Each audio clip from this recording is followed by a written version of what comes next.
Hey boss, Emily here. Before we jump in, a quick disclaimer. I am currently on my maternity leave. So the episode you're listening to right now is brand new, but it was recorded weeks, if not months ago. Just know that going in case we make any references that don't feel quite as timely as we usually are. And know that I'll be back in the studio recording brand new episodes for you starting in the new year. In the meantime, enjoy this brand new, never heard before episode. And thanks as always for subscribing, sharing, rating, and reviewing the Bossed Up podcast. I really appreciate you being here.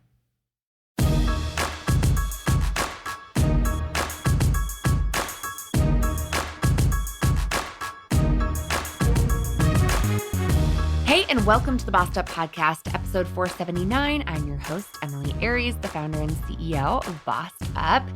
And today's episode is unsurprising for those of us who are in the trenches right now, like myself, but maybe surprising for those of us who aren't. Today, I want to talk about how not okay America's parents are. The U.S. Surgeon General, Dr. Vivek Murthy, released an advisory back on August 28th that declared parental mental health is an urgent public health issue. His report, Parents Under Pressure, was all about the mental health and well-being of parents in our country right now. And I have never before seen something acknowledging just this intense pressure parents are facing as a public health crisis. And I think it's relevant for today's conversation because so many managers and so many workplaces are seeing the ramifications of parents hitting a breaking point. And in fact, this is becoming a talent retention and acquisition issue because there are so many parents in the workforce or who would like to be in the workforce. But life as a parent in America these days feels so impossible that they are dropping out of the workforce altogether. And this is becoming a real talent problem. In fact, if you look just at the self-reported levels of stress, we've really hit a peak where the difference in stress levels between parents and non-parents is stark. According to the report, 41% of parents say that most days they are so stressed they cannot function, compared to 20% of non-parents who agree with that statement.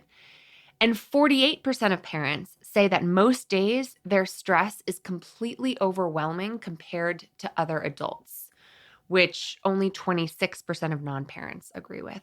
So the stress levels of parents is about double of what non-parents are experiencing.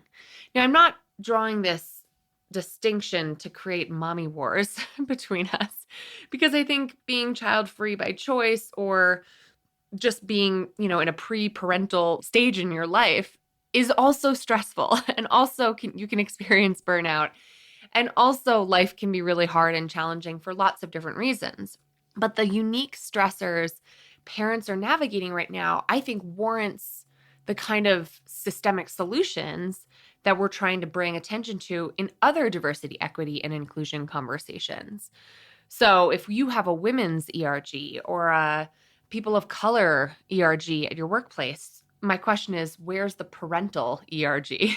Where is the employee resource group talking about the issues and challenges specifically navigating parents? Because this is a public policy issue, this is a public health issue, and this is a workplace issue if you want to retain parental talent. Because after all, parents with children in the household, this is just a unique, intense, but fleeting time period in one's career. So if we lose our entire career trajectories because of this temporary and in some ways too fleeting moment in time, that's a real detriment to our ability to achieve our full potential and for the workplace and the economy to reap the full potential of all of its contributors. So to break this down, let's first acknowledge what this report identifies as the main causes of parental stress. The first is financial strain. This should be no surprise to you. I've railed before on this podcast about the astronomically increasing cost of childcare in this country. In fact, I plan on doing an upcoming Boss Tip episode all about that as well. But that's just one of the many costs that parents are experiencing when we talk about things like inflation or price gouging at the grocery store. You got more mouths to feed, you're going to hit, that's going to hit harder when it comes to your grocery bill. But that doesn't even account for things like health and education expenses for children as well. So financial worries continue to be a top stressor among parents, which is no surprise. The second primary stressor are time demands. The amount of time that parents have spent on paid work as well as caretaking work has increased over the years, leading to, conflict between family responsibilities and work responsibilities. Basically, over the past generations, the amount of intensive hands-on parenting time has increased, and the amount of time that parents spend in the paid workforce has also increased, which is a really interesting and tricky situation. In fact, I interviewed Bridget Schulte recently on this podcast, and her very first book that came out 10 years ago, Overwhelmed, talked a lot about this time pressure and just the rise of intensive parenting that has led parents today to feeling completely overwhelmed. Not surprising, and also very relatable. The other stressors that came up really hurt my heart. Children's health, including mental health challenges, a huge and troubling trend, particularly among teenage girls right now. Children's safety, whether we're talking about things like bullying or the shocking and still hard to even wrap my head around rise in gun violence and school shootings. That is just a significant stressor for children and parents today. And then parental isolation and loneliness. I know that loneliness is on the rise, but for some reason I didn't see this as a parental issue. But it makes sense, right? Like if you spend so much time parenting and working and just trying to keep your head above water, you're not feeling super connected to your community necessarily. And we're all like raising children in isolation in this nuclear family model that we were never designed for. Like this is never, like the whole concept of it takes a village is there for a reason because we were never meant to be parenting alone. And so parental isolation and loneliness is directly linked and correlated with parental depression and anxiety disorders and mental health being in the toilet, quite frankly. And then the final two are technology and social media, which, oh my God, I can't even imagine what that's going to be like when we get to that point. Managing social media use of your own children, not to mention your own use, that sounds really daunting. And cultural pressures for your children's future. Societal norms, the pressure to meet perceived parenting standards, and cultural expectations. Really thinking about how to set your kid up for success is such a high bar that we hold ourselves to as parents. All of that taken together is left parents at a breaking point. And I think the financial strain and time demands and safety and mental health and well-being pieces in particular really paint a dark picture of what a public health crisis this is becoming. So when parents are under this kind of extreme and chronic pressure, which if you've been following this podcast for a while, you know when I talk about burnout, that burnout is really defined as a state of chronic stress. So it's one thing if you are experiencing, a stressful day, a stressful week, a stressful season in life. But how about a stressful 18 years of having children under your roof? That's a really long time to be depleted. That's a really long time to not have a lot of rest and recovery in your life.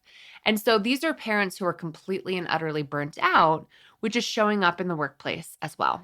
So the reason that the Surgeon General has pointed to this as a public health crisis is because parental mental health has a direct impact on children's well-being.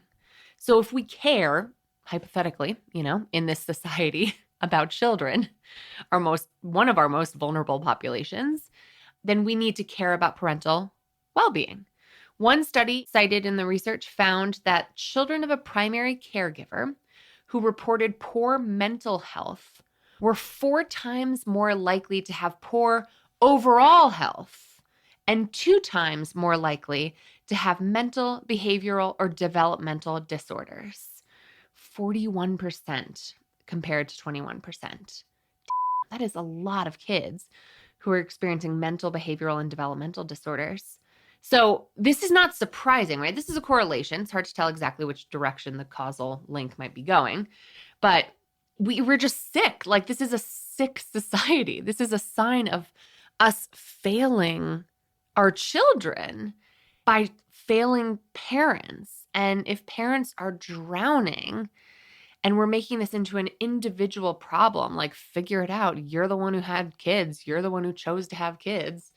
Good luck with that. You're on your own. Then what we're really saying is that we don't care that children are suffering as a result of this. And to be clear, the reason I think we should, as a society, care is not only because it's a moral thing to do, it's the nice thing to do, it's like loving on your neighbor, but also when 50% of kids are having mental, behavioral, or developmental disorders in these households, that disrupts society for all of us. Those kids are in your kids' classrooms. Those kids are hanging out on the corner of your street. Those kids' behaviors and futures impact things like our crime rates and like violence in our communities. So if we want a healthy society, we have to start young. We have to start investing in parents, children, and families because it's a public benefit to us all to have a society that actually takes care of our children. And interestingly, the research also finds that both maternal and paternal, so mom and dad's mental health conditions, are shown to impact the well-being of children. Maternal mental health conditions significantly impact a child's well-being and environment and can serve as a critical determinant of child outcomes. So I just feel like this is such a alarming point in time in which our society has to ask ourselves, do we care about this? And I get it. Like, I understand people who feel like I'm not really invested in you raising your children. Maybe you chose that you don't want to have kids, and that's fine. But this idea that we have a widespread public health crisis when it comes to mental and regular old general well-being of parents and children begs some questions about the future of our country. It's no surprise that we have a plummeting birth rate here in America and in lots of places. And are we okay with that? Should it be this hard to have children? Because I think if you ask our parents and our grandparents, not that raising kids has ever been easy, to be clear, but it just feels to me like there's generational significant differences in how difficult it feels and how out of reach having children can feel for so many people today. So what can we do better? I want to talk about this in 2 ways. What can our workplaces do better? And what can our society do better? First and foremost, at work, we can expand policies and programs that support the well-being of parents and caregivers. That can include things like offering paid parental leave, medical leave, sick leave, and flexible work schedules. In addition to employee-sponsored childcare, which is huge, we have a childcare shortage in this country. I'm so proud of the state of Colorado. I interviewed Nicole Reel from Epic, Executives Partnering to Invest in Children, all about how Colorado is offering huge grants as a state for employers who want to start up their own daycare centers on site for their employees. So that kind of public policy meets the private sector solution is a really helpful way to solve for the childcare crisis and shortage in this country that I'd love to see more of. And also policies that help and support parents can be as simple as training managers on stress management and work-life harmony. And so their second recommendation in this report is that employers should include training, support, and resources for managers on how to recognize signs of stress and mental health challenges among parents and caregivers. I like how they throw caregivers in here sort of after the fact, which is something that I talked about with Liz O'Donnell recently on the podcast, all about those providing elder care. This report was very specifically focused on parents of children, but it absolutely applies to people who are caring for elders or their own parents in their older age as well. But caregiver burnout is real. So making sure that we're enabling and equipping managers to recognize caregiver burnout, recognize and validate the reality of parental stress, and provide a family-friendly culture by actively, quote, including parents in leadership roles, end quote, which can put them in a position of supporting others who are balancing and juggling role overload in and of themselves. So seeing more parents in leadership is an aspect, I think, of diversity, equity, and inclusion as well. And the final recommendation for workplaces is to provide access to comprehensive and affordable high-quality mental health care. So whether it's through an EAP or just having quality health insurance plans that include access to comprehensive and affordable mental health services, or even something like employee wellness programs, those can really provide a lifeline to parents who need them. And so making sure that you've got your bases covered on that front is so key. There's obviously lots more to be done on the societal level. Here at Bossed Up, we've got 4 policy areas that we're particularly focused on advocating for, which you can support via our Take Action page at bossedup.org/takeaction.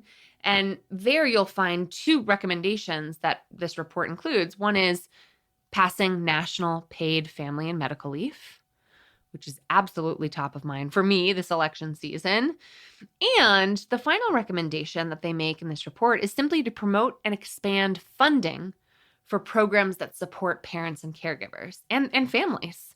So that includes things like child income tax credits, universal preschool, early childhood education programs like Head Start, and programs that help nurture healthy family dynamics, such as early childhood home visiting programs funded by the Maternal, Infant, and Early Childhood Home Visiting Program. So there's a lot of support out there for parents. It's just not well funded, it's not well known, and it's not nearly enough to curb the massive pressure that parents are under today. I want to just close by reminding us that this should be, and very much is, a workplace issue because this is a talent retention issue. I'm not saying that we all need to be working full time. If people want to offboard and make the choice to, exit the paid workforce to provide full-time care at home, that's amazing. I think that's an incredible choice to make. And man, that's a hard job. Honestly, full-time caregiving is really hard and not for everybody. But my big question is this actually a choice for people?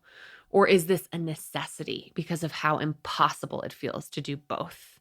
So if it feels completely impossible, it's not like any caregivers are making that choice from a place of personal agency. And that I have a problem with, okay? So if you're consciously making a free choice between choosing to pursue a blended career of caregiving and being in the paid workforce versus being a full-time caregiver, good for you. Make that choice in whatever way works best for you and your family. But it's such a constrained choice that it doesn't really feel like a choice for so many workers right now.